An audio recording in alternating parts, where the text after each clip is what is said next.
Good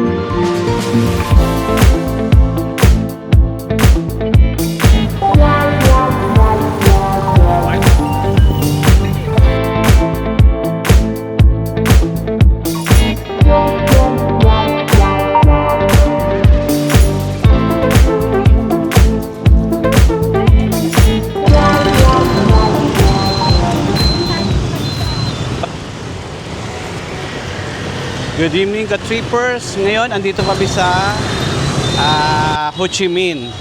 So, first day namin. Kalabas lang namin ng hotel. Pupunta kami ngayon mag-dinner. But hanapin muna namin yung cafe apartment.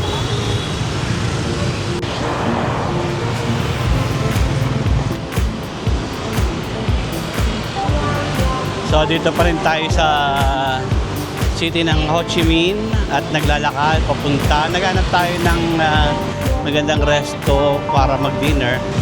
And then mamaya iikot tayo sa walking street ng mga red light. Malapit lang sa hotel din yon. And then magpapamassage. Masyadong busy area ngayon, rush hour. Kasi 5:15 labasan na ng mga nag-opisina. Yung mga day job work, labasan na. So tara, tawid tayo.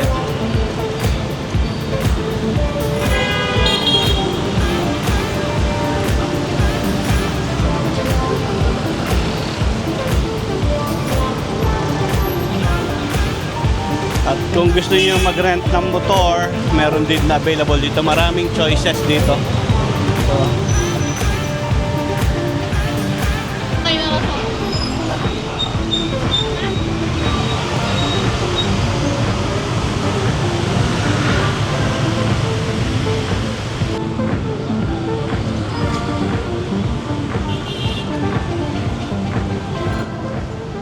So dito kami ngayon sa Cafe Apartment, yung popular na mga coffee shop. Mamaya akit tayo dyan, magko-coffee tayo, but wait lang muna. Itong plaza kasi dapat to open to pero merong malaking event na gagawin dyan. So gumagawa sila ng stage, malaking stage.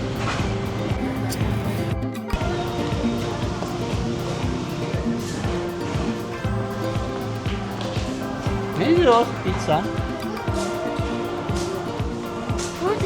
Oh.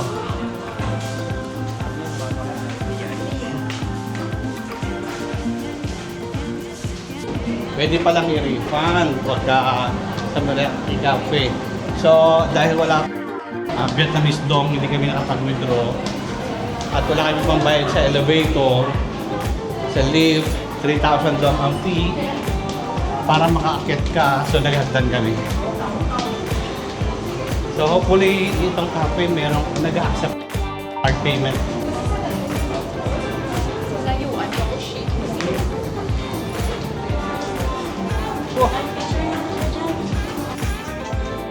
Do you accept card payment? Okay, go. Yeah, one moment, we will find the seat there. So ang ganda ng nila, area nila. So, tapos dito sa terrace.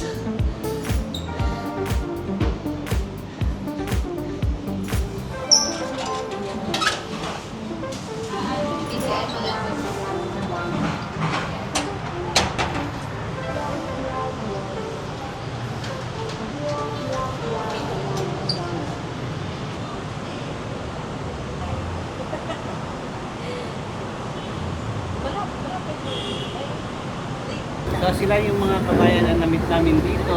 Hi, taga Iloilo. Hello! Nag-coffee sila dito sa coffee apartment. Meraki Cafe. Yes.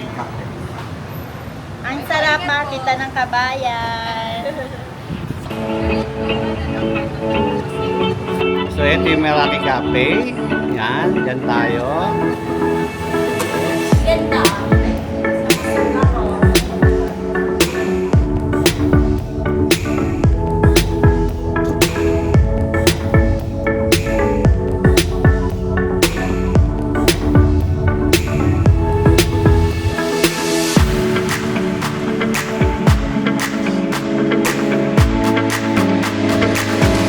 na tayo sa Oasis Cafe.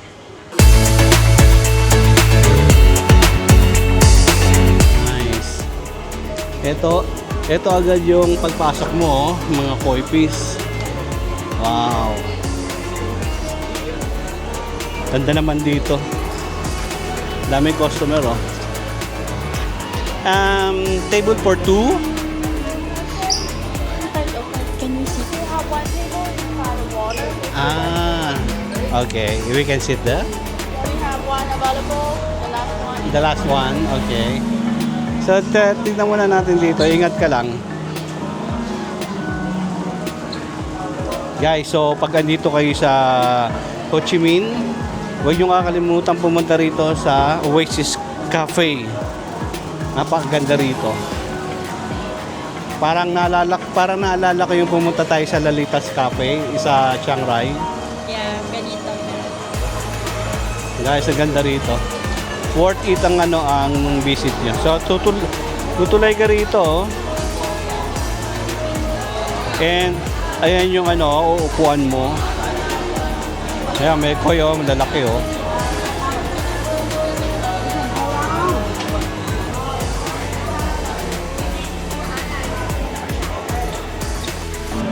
So puntahan natin yung second floor nila. Wow. So ang ganda rito, ha.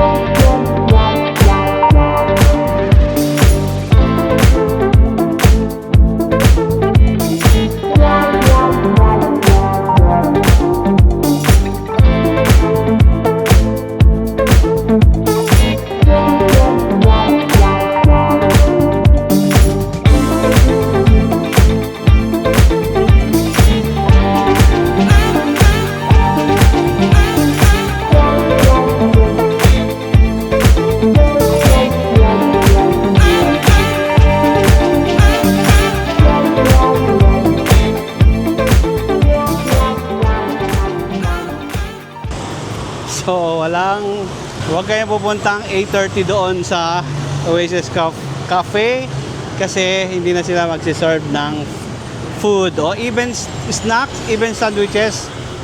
They cannot do it. Wala na raw yung cook. So yung barista na lang nando doon. They don't serve a main dish. After ng Oasis Cafe, dito kami sa Quai Bien Walking Street.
So, day 2 namin sa Ho Chi Minh. Ito yung hotel namin na nabook.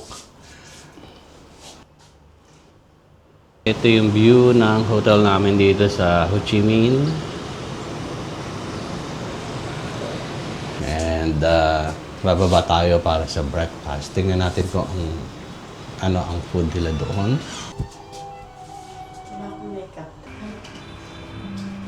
Okay, ang breakfast nila hindi sa mismong hotel. Okay, thank you. So dito, siguro si Stoy Company nila tong hotel na to. At dito ang breakfast.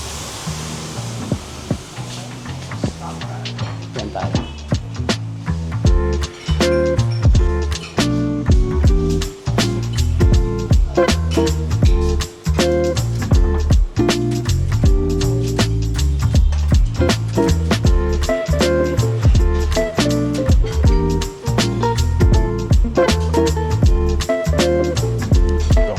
Sarap yung breakfast nila. Eggplant, saka carrots.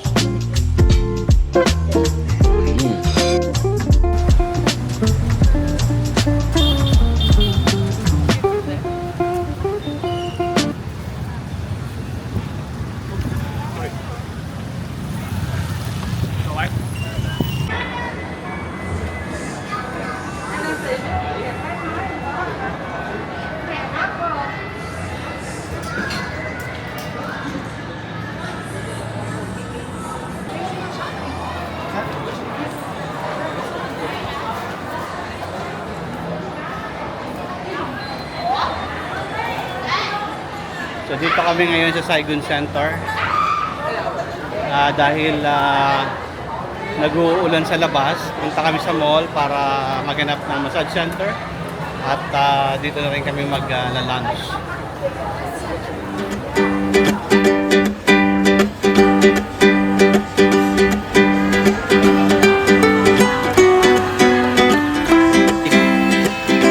Saan tayo ngayon? Nandito tayo sa authentic Bangkok noodles. Sa? And we're having lunch in Vietnam.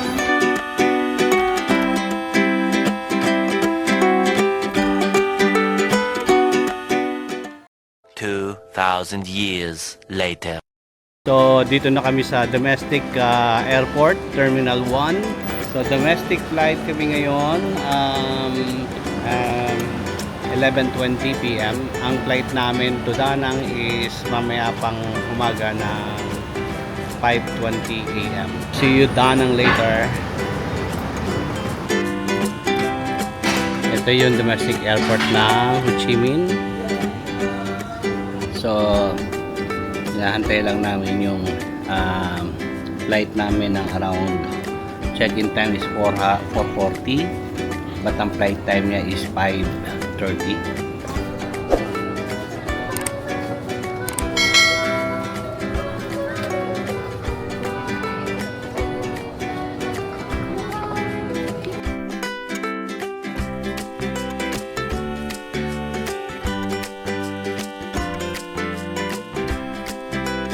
Okay, we just arrived here in Bana Hills. And yan, Bana Hills, yan tayo. Mamaya akit tayo dyan. Ito ang dapat isama nyo sa bucket list nyo pagpunta ninyo rito sa Da Nang. Golden Bridge.